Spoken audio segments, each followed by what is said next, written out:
What is going on, guys? DBG here, and this is another tier list in NBA 2K20 MyTEAM, and this is going to be the December edition of the small forward tier list. So if you guys like this video, leave a like. If we get it 300 likes, that'd be insane. And also, if you guys are new to the channel, subscribe. We are trying to hit 135,000 subscribers by the end of the year, and we're also trying to upload 100 videos in December. But anyway, that's enough talking. Now let's get on to the tier list. Actually, before we get on to it, this is all my opinion. This is completely subjective. It is impossible to be objective with something like this. If I don't like a card, I'm going to rate it lower. And a lot of the cards in the lower tiers you guys might like. But again, this is just my opinion and for my playstyle. So first up is Paul George, who I still believe to this day is the best small forward in NBA 2K20 MyTEAM. Without question, I am putting Paul George right up there in S tier. This is one of the single best cards, arguably the best card in my team. He does everything. I make this argument anytime I talk about this card, that he is the perfect card in my team. Because he's 6'9", so he's got really good height. He can play at the 2, so again, he's got unbelievable height for that position. He's got gold clamps, he's got great defensive stats, he's got good dribbling, he can attack the basket, a great dunk, he can shoot the 3, and he also has got range extender and quick draw. There is nothing that this card doesn't have. Sure, there are cards that are better at specific things. There is not one card in this game that is better at everything Paul George. There is literally nothing this card can't do. Lebron James, I do like this card. I'm going to put him in A tier. The reason for that is that he does a bronze steady shooter, which means he's a little bit inconsistent when it comes to shooting, especially when he's wide open. And also, I don't know, I'm not the biggest fan of his release, only his bronze range extender, so obviously he's a really good card, but not quite S tier. But he is, no question about it, a really good card. So now we're on to Rolando Blackman. Rolando Blackman is going to go into C tier. Not a bad card. Not a bad card at all, especially if you're playing him at the 2. Good release, decent shooter, okay going to the basket. I don't know, his animations just didn't feel great for me.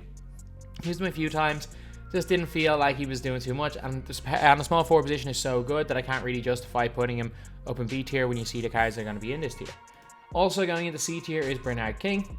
Bernard King shoots the ball relatively well, dunks it well, was part of the original Legacy Showcase set. Next we're on to Alex English, a guy that I've used him once or twice on other people's accounts. I don't think the card is very good. I'm putting him in D tier. I just don't like, this is actually the one year historically I've really liked Alex English. I don't know why this year I just don't like him.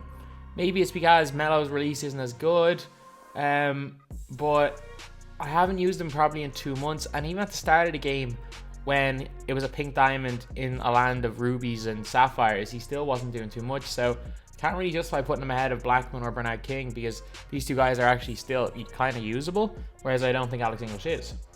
Now we've got Luca Tanja. Predominant small forwards, B tier, but the fact that he can play point guard, Luca Tanja is A tier. A 6'7" point guard, Hall of Fame dimer, Hall of Fame floor general, range extender, good shooter, not the best defender, which means he can't be an S tier. And the fact he can play point guard is a huge positive. I'm gonna put Luca in A tier. Dominique Wilkins, my god, this card is terrible. D tier. The other I know I normally say there's only going to be one version of each card, and I've just realized I put 2 Dominique Wilkins on this video, but Dominique Wilkins Diamond is terrible. This card is absolutely terrible. Peja Stojakovic has got one thing and one thing only, and it's the fact he can shoot and his Hall of Fame range extender, but overall isn't a great card, to be honest, because he's 6'9", can't play the actual position he played, which is the 2, which is a little bit weird, but he's got a kind of a weird release, a bit like Steve Kerr's release. I don't know, I just haven't been able to get it down, and if you're money with him, maybe you could argue that he should be higher, but I can't shoot with Peja Stojakovic, so for me anyway, I can't put him higher than B tier. I won't put him lower because he's got decent height, he can shoot the ball, and he can shoot from very deep, but B tier is where I think he belongs. So, Sean Marion, this is kind of crazy, I'm going to put him in C tier. He kind of does everything alright, and no ball handling. He's too small to play at the power forward position.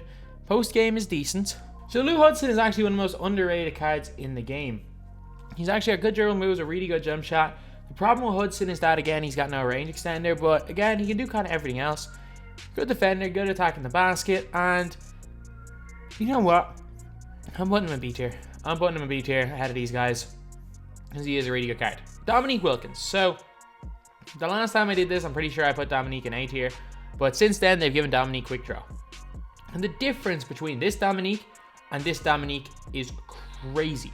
One of them is awful and the other is fantastic. Dominique is going right up there into S tier.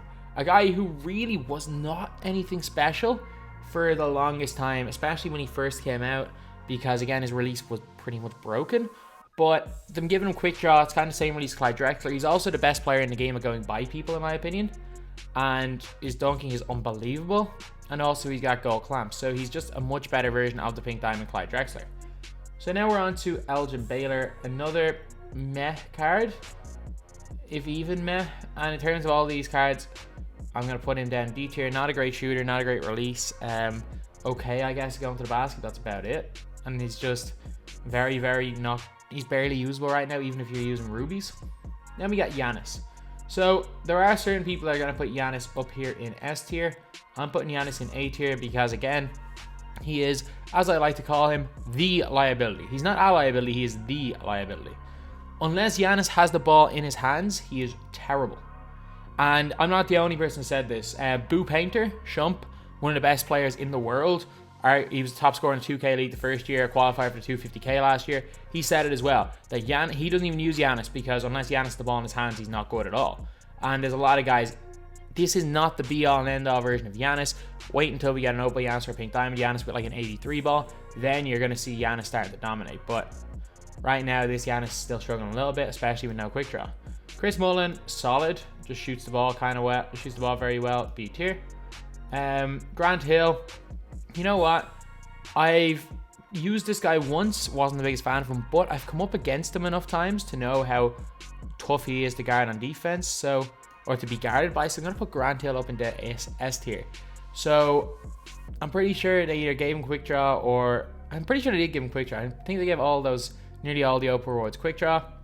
So we have, from our first 15, we have an exact 3, 3, 3, and 3.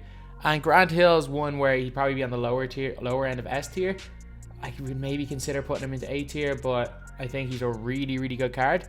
And also, I just hate I don't mind coming up against Yanis. I don't mind coming up against Luca or LeBron, but I hate coming up against Grant Hill. So that's why Grant Hill's in higher tier. RJ Barrett, he's got good he's got alright handle, can go by people. Okay height for the small forward, especially good at the 2. Really nice release. I'm going to put him into C tier.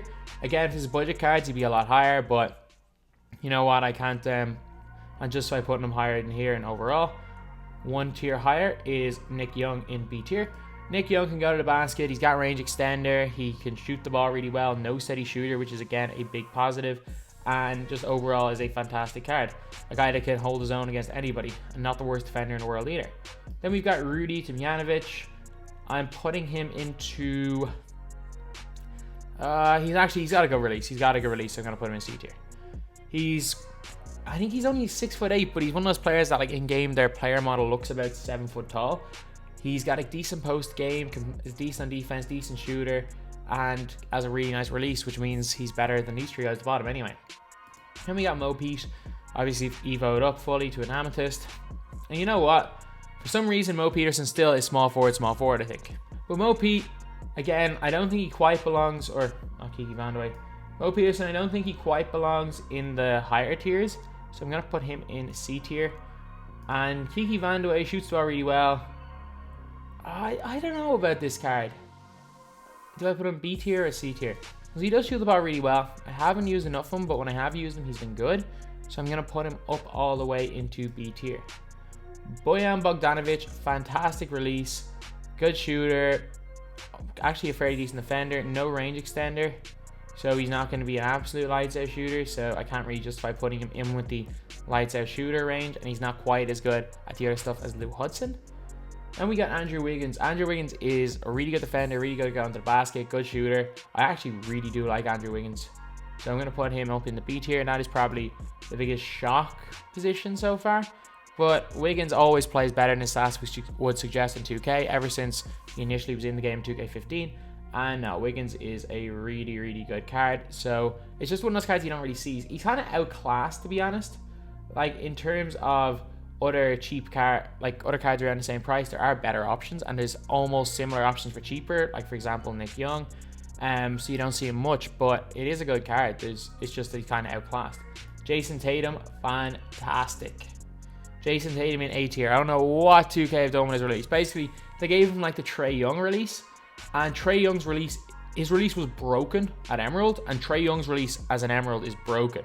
But as soon as they gave both of them Quick Draw, it is one of the easiest releases in the entire game. Like, there's so many broken releases like Buddy Hield, Jason Tatum, Trae Young, that once they gave them Quick Draw, become like unstoppable releases. If he's open, he's hitting the shot.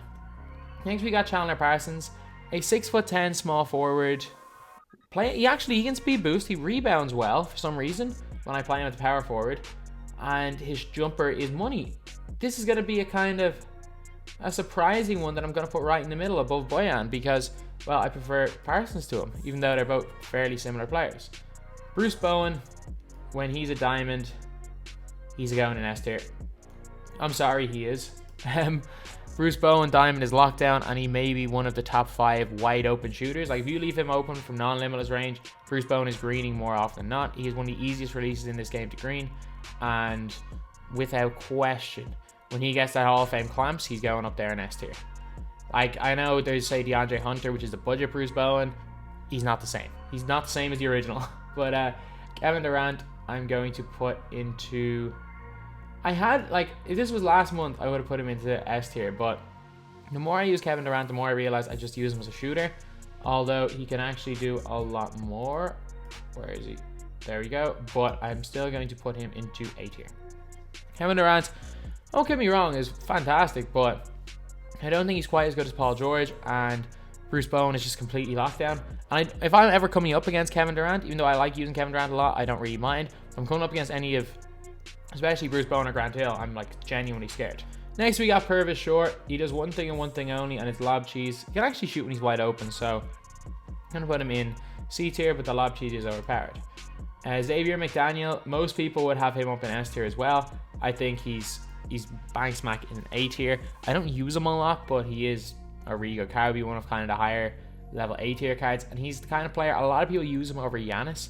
A lot of the elite players are using him over Yanis this year, so there's a reason for that, and he is a really good card. Diamond Latrell Sprewell is going into B tier. Latrell Sprewell, good release, can go to the basket quite well, fairly undersized for the small forward position, and I don't know, he was really unbelievable at the time, but he's just become outclassed over the last month or two.